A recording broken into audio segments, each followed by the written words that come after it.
यह मुंशी प्रेमचंद की कफन कहानी है। यह कहानी गांव के एक हरिचंद परिवार की है। उस परिवार में घीसू, उसका बेटा माधव और उसकी गर्भवती पुत्रवधू, यह 3 सदस्य थे। घीसू और माधव दोनों अव्वल दर्जे के कामचोर और आलसी थे। जब घर में उन्हें कुछ खाने को न मिलता तो वे दूसरों के खेत से मटर, आलू आदि चोरी करके अपना पेट भरा करते थे। माधव का बया बुधिया से कोई साल भर पहले ही हुआ था। बया के बाद वो बेचारी मेहनत और मजदूरी करके इन निक्कमों का पेट पालती थी।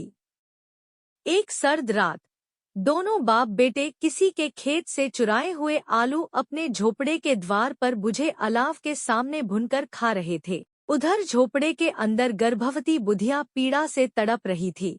मालूम होता है कि बचेगी नहीं। जा देख तो आ, घीसू ने माधव से कहा। मरना ही है तो जल्दी मर क्यों नहीं जाती? देख कर क्या करूं? माधव ने कहा। तू बड़ा बेदर्द है। साल भर जिसके साथ सुखचैन से रहा उसी के साथ इतनी बेवफाई। घीसू ने कहा। इस पर माधव ने कहा, मुझसे उसका तड़पना और हाथ पांव पटकना नहीं देखा जाता।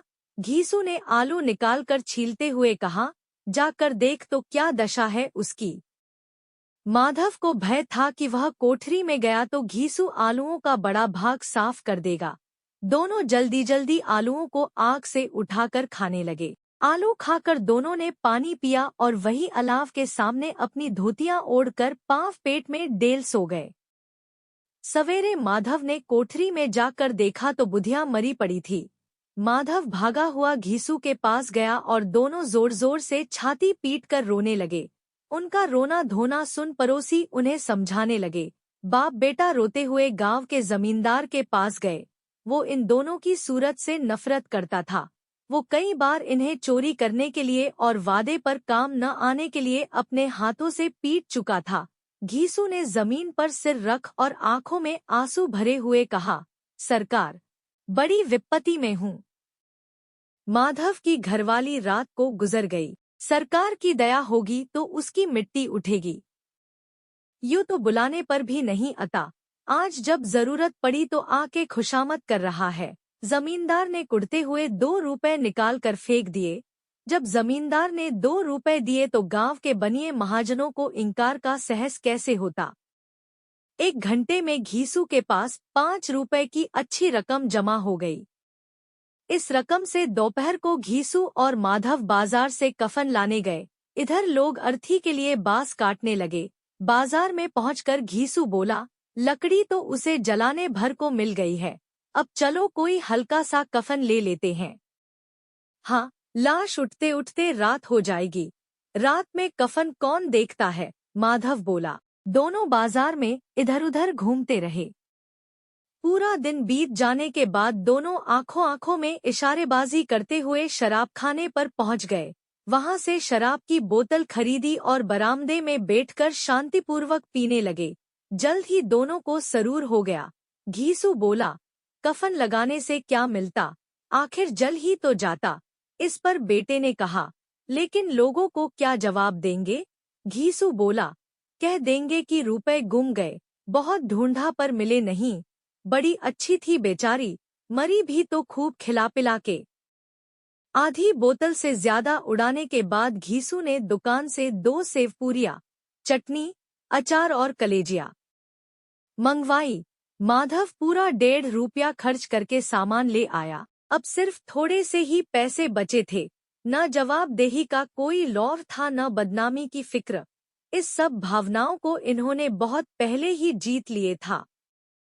एक क्षण के बाद माधव के मन में शंका जागी, हम लोग भी एक न एक दिन वहां जाएंगे ही।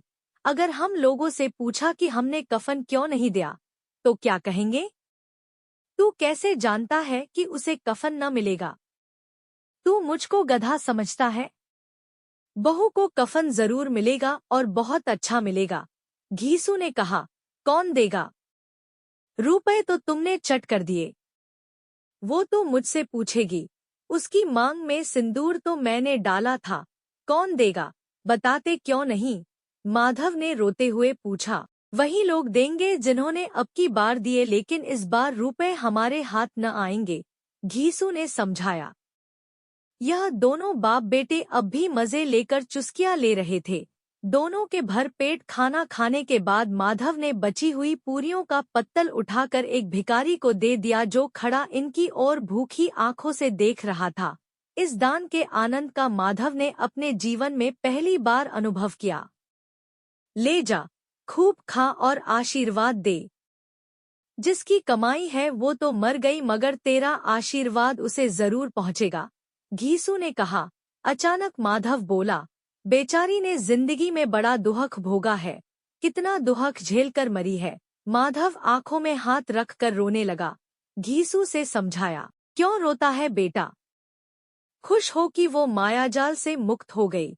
बहुत भाग्यवान थी जो इतनी जल्दी मोहमाया के बंधन तोड़ दिए।